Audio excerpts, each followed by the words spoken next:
What's up, guys? Welcome back to another video on what if Deku was transported to danmachi part 4. Now, let's shout out people first. I was about to say let's jump into this what if, but then I remember, gotta shout out Discord people and then shout out the artist. So, thank you, Nuclear Data, Collator, Harvin Reedy, and Killa Axe Fade for joining the Discord. And thank you, John 312 for assisting me with the thumbnail. Now let's jump straight into this what if. So, for people who are wondering who won the whole entire waifu wars in the comment section of the last video, well, let me just tell you, out of like the 162 comments, I can almost guarantee 100, and I think it was 5 of them, were ads or the Sword Princess, depending on what you called her.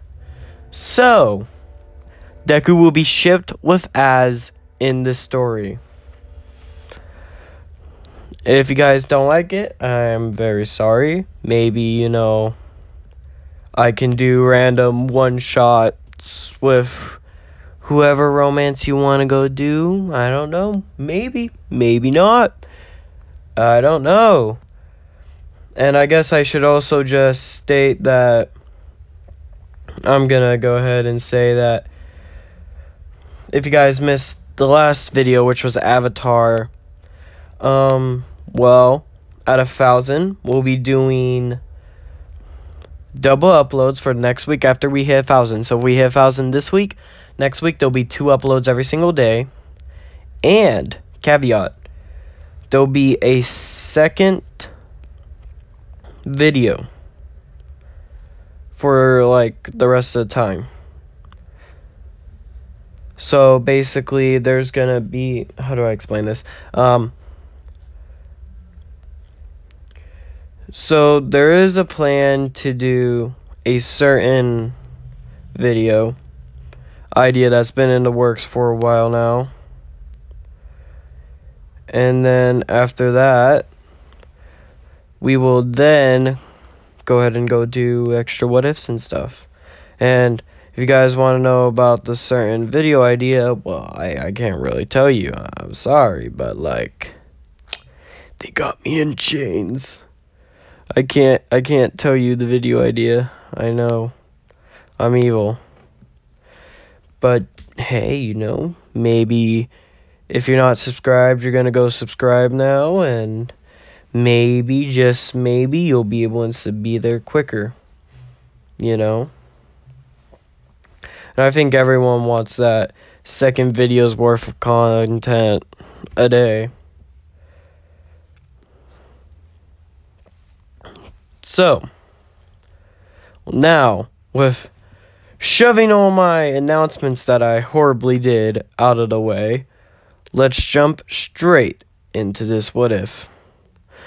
Now, where we last left off, Deku had fallen asleep. He had just woken up, remembering his fight with Az and everything that happened prior, kind of brought a slight blush to his face, lamenting the fact as he walks outside of his camp, knowing that he probably shouldn't get entwined with any relationships while he was here, mainly because he does want to still find a way back. He still misses his friends, pretty greatly, if he might add. And not being able to see them for this long amount of time was kind of saddening to Izuku. He started to miss Uraraka and Ida. Heck, even Bakugo, out of all of them, he started to miss them. Deku sighed.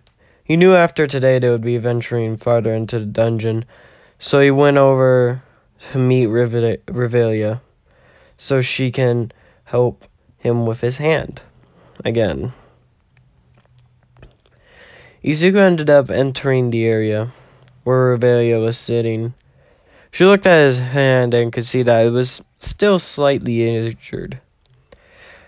Deku says, "Hi, Miss Revelia. How's your day today?" "Hello, Izuku. And you can stop with the whole entire miss thing. Not really my style." "Oh, okay. Well, how's your day? You never really answered the question." "Oh, my bad. My day's been pretty good. It's been a little bit weird ever since the whole entire magic's a lie and race magic really doesn't matter sort of thing. But other than that, it's been pretty relaxing." "Oh, I'm sorry." "Don't be. You know, it's not every day where your whole entire mental state about who you are and what you were and what your race prides itself on is ripped away from you in a very aggressive and violent manner. I understand that it wasn't your intention to do such actions, but you maybe or may have not done so." Izuku sighed at this knowledge that he had been presented with. And Rive is like, "Don't worry about it. I'm only just kidding." Deku couldn't see a change in the face of Revelia at all. Almost like she was just a blank slate whose kidding, as Izuku put in quotation marks, wasn't really that much of a kidder. Anyway, Izuku really didn't trust what she had stated, but decided to go along with it anyway. Izuku ended up following Revelia as she started to discuss many things with him. Some of the things Izuku really didn't understand, and some of the things he did understand. Revelia started discussing things such as the different elemental energies and some more rarer elemental energies, such as ice affinities and time affinities and space affinities. She was kind of wondering if Izuku could, well, manipulate space. The question was kind of up in the air, rather, if he could or not. And Zuku's like, "Why would you question that?" "Well, almost everyone heard about your little scruffle with eyes. She thought that your little fight was pretty fun and talked with multiple people about it." Izuku sighed, lamenting that was another thing that will be on his list of things that he is known for. Not that he was very excited about it. And during that time, she said some peculiar things, like how you moved super quickly. So quick that she couldn't even keep up with you. Now, Aiz is a pretty strong woman. Stronger than most men around here. And yet this boy is better and stronger? Huh. Suspicious, if I do say so. Izuku was about to ask Revelia what she wanted. Like, Izuku didn't understand how it was suspicious that he was able to, well, outmaneuver as, without the lack of a better word. Revelia then corrects herself, saying, "Now, I'm not saying it's like you cheated or anything, or is covering up your physical strength with heavy magical capabilities, but it's still a question." Izuku explained, "No, it's not magic capabilities I'm using. Like I said, I'm using my innates. To be more accurate, my innate called float." "Oh, and what does that do?" "As the name describes, it allows me to float." And she also discussed that you were talking about something called first aid. How did you learn first aid? Izuku couldn't really think of a way to justify his medical knowledge. Medical knowledge was kind of a rare thing, and the medical knowledge he possessed was kind of even rarer. Izuku sighed and said, "My medical knowledge comes from where I come." Huh, is that why the chants you use are so weird? Last time when we were here, you used a chant to copy my magic. But you ended the chant in a person's name. All Might, was it? Yes, see, I noticed that you use chants, and your chants are, I'm pretty sure, a key, like someone you believe in. So, I just decided to choose someone that I believe in. Oh, and you believe in this All Might person? Well, yes, he's a great hero. A hero? Izuku sighs and says, yes, where I come from, heroes still exist. Pretty commonly at that. Heroes exist everywhere. And, well, their main objective is to help people. And help people from villains and people that use their power for bad. All Might was known as the greatest hero, and he was my mentor, and sort of like a father figure to me. I haven't been able to see him in a while, though. Oh, and why haven't you been able to see him in a while? Well, ever since I came here, I couldn't find a way to go back, causing me not to be able to see him. Came here, you say? Yes, you see, where I come from... Sorry, Revelia. I can't really explain my past that much more than how it is. Well, leave it be to you then. Looking into another adventurer's past is kind of slightly known as a negative thing, for whatever the reason may be. So, if it's your decision to say that you can inform me about it, then I won't press any farther.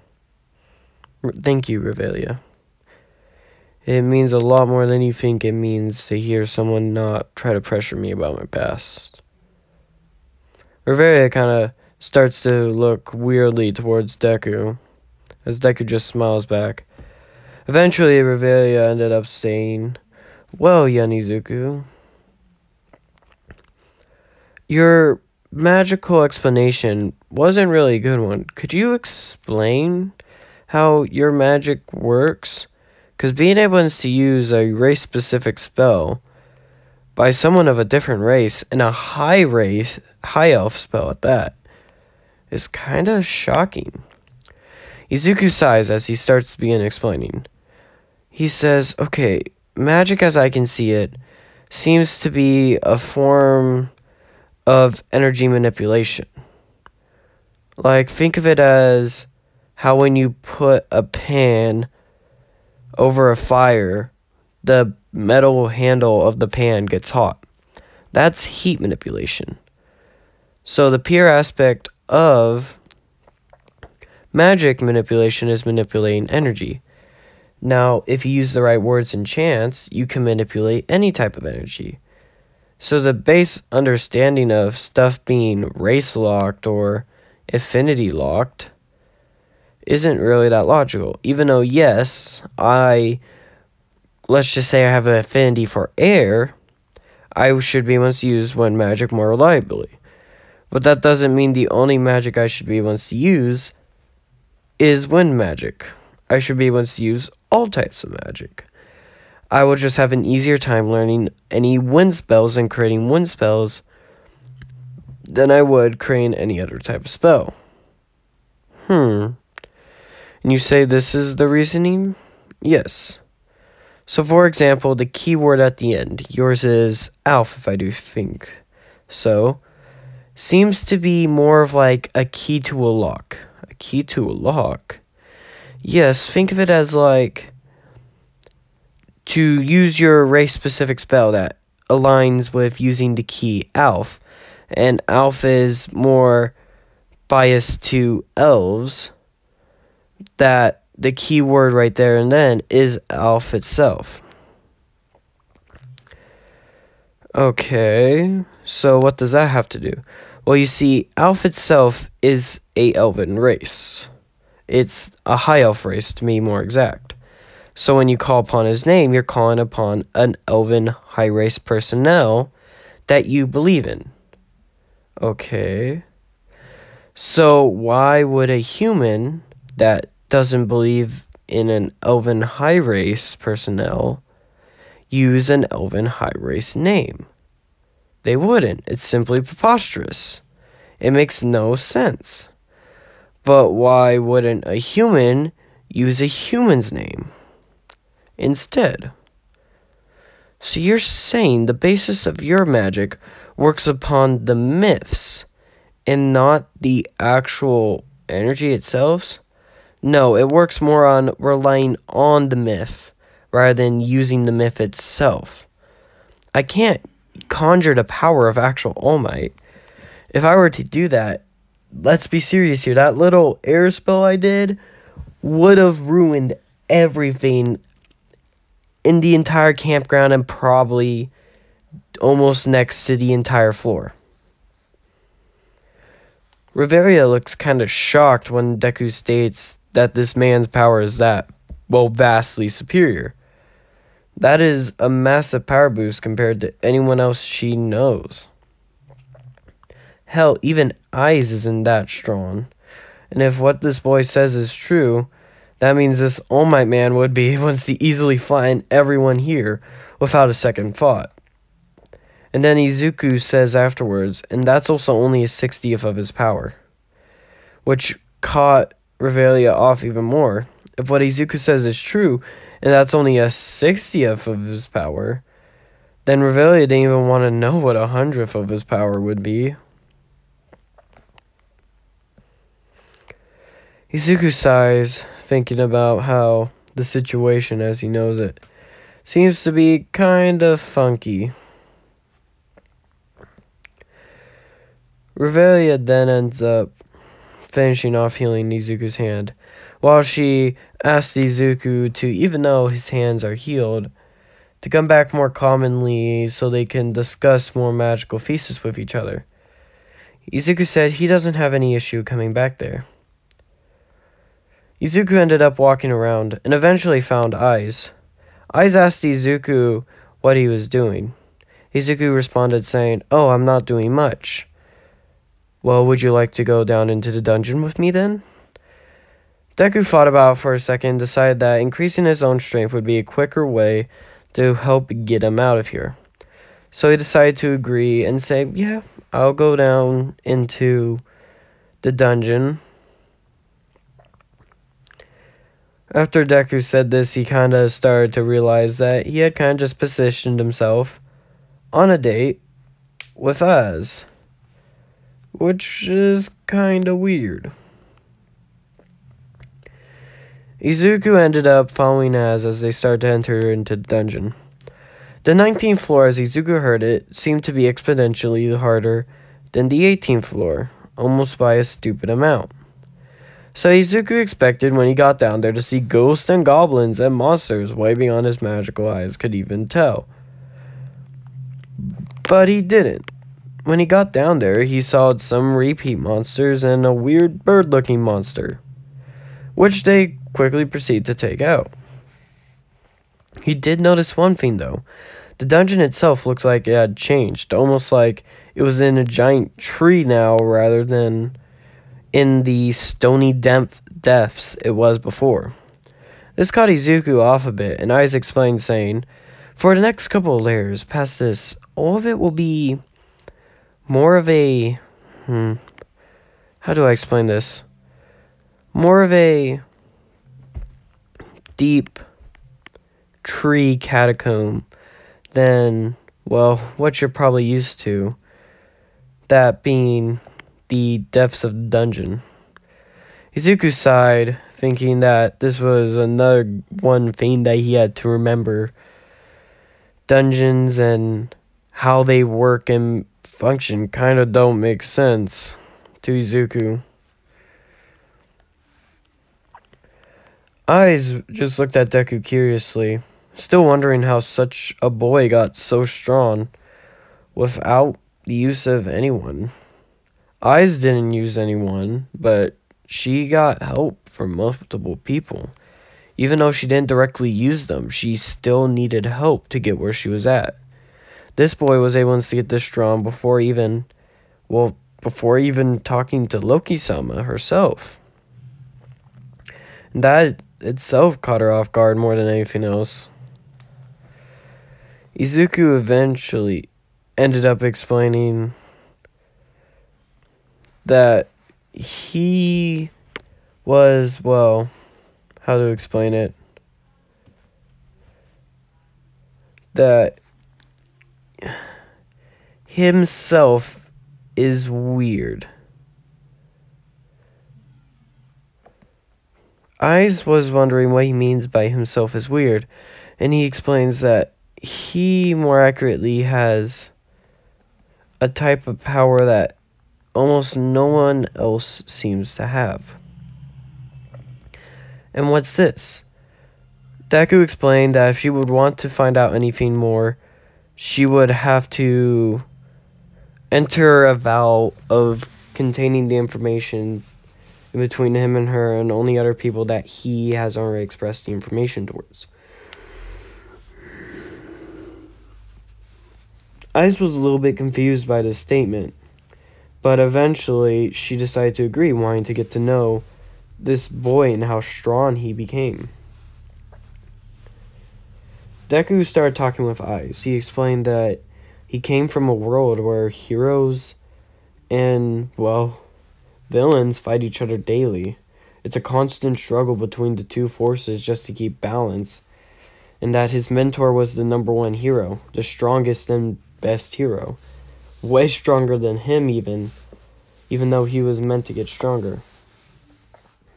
Eventually, Izuku came to becoming somewhat strong. Not strong enough to save everyone that he knows, but strong enough to be able to attempt to save everyone that he can. Ai's hearing about heroes and everything disliked the fact of the matter.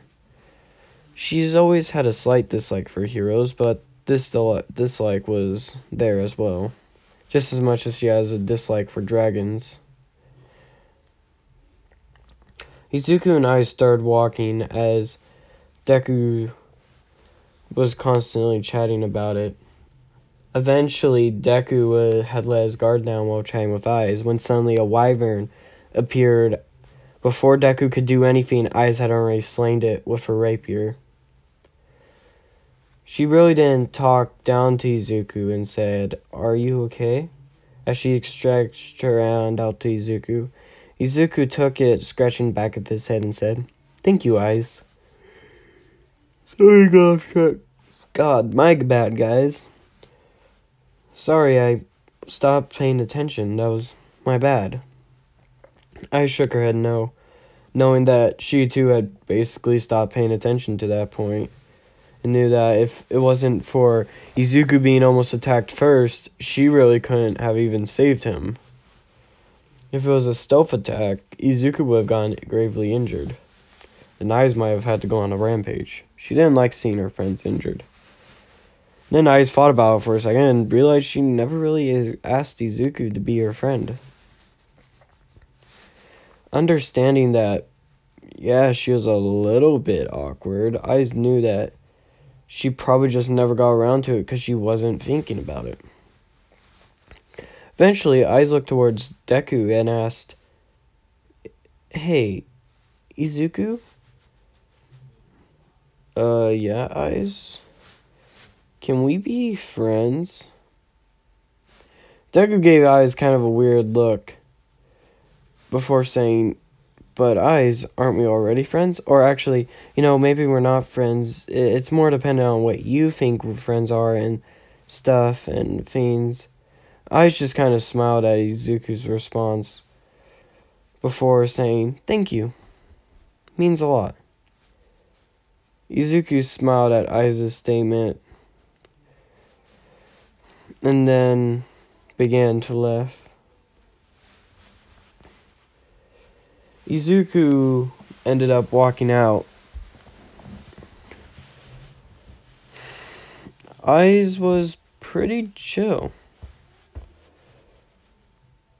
understanding that Izuku was pretty nice and really didn't have an issue with it.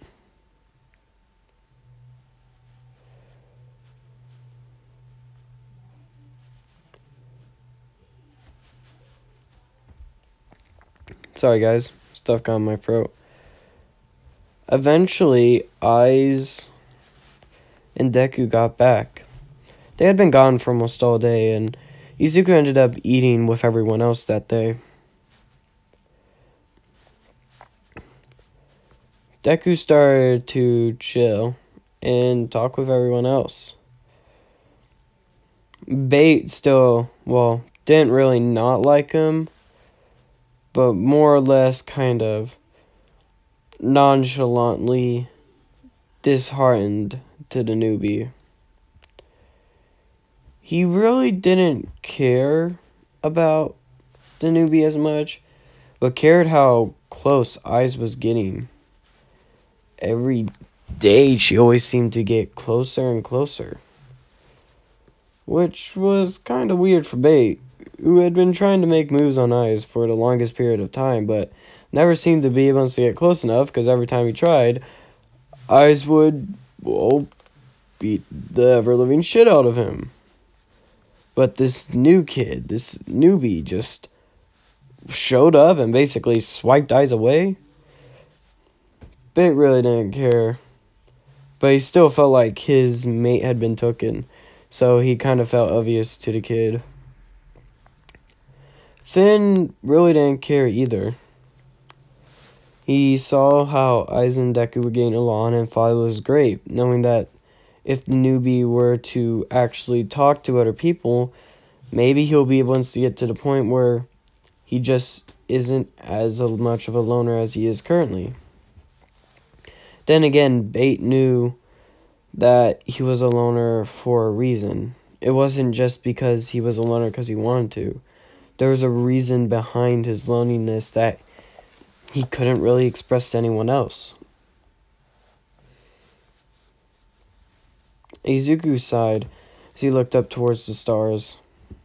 Aiz asked Izuku what was wrong, and Izuku explained that he was thinking about his family and his friends back where he came from, and he wondered if they were all safe. Aiz really didn't understand what Izuku meant by if they were all safe. She figured anyone would be safe. If they had people stronger than him, then they should be safe. And Izuku explained, well, remember what I said? Almost as if he had read her mind. Aiz looked at Deku confusingly as he responded, saying, they're not really safe. It's more like... Izuku tries to think about it. Yes, there are people like me, okay? People that can defend themselves pretty well and that don't have an issue with it.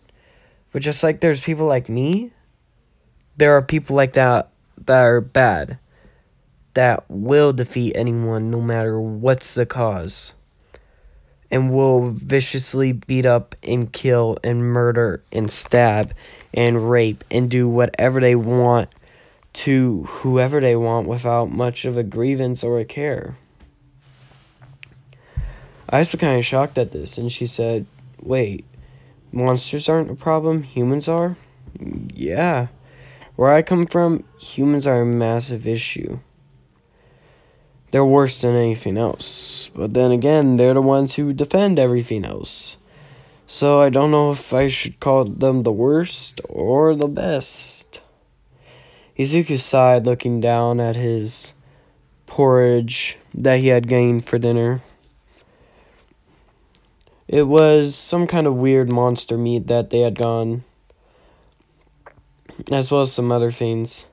Izuku didn't mind it much, but figured it would have tasted better as a burger rather than a soup. But knowing that a soup kind of works better for the amount of people that were present, didn't complain. Aiz looked at Deku's longing face, realizing that Deku came from an area where people kind of fought constantly. There was never a time of a peace. It wasn't like here where most people can get away without even ever having to enter the dungeon. So eyes saw the look on Izuku's face and actually felt a slight bit of pain from it. She eventually put her hand on Izuku's shoulder, which kind of shook Izuku for a second before he looked towards Eyes. Eyes responded saying, "Don't worry. Here's not like that place. We fight monsters, not other humans." Izuku sighed at Ai's statement, saying, "Yeah, I know, and I never fear of this place to be like that. It still just saddens me and scares me whenever I think about all my fans and family that are still there back where I come from. And how at any moment when I could be gone, they could be in danger.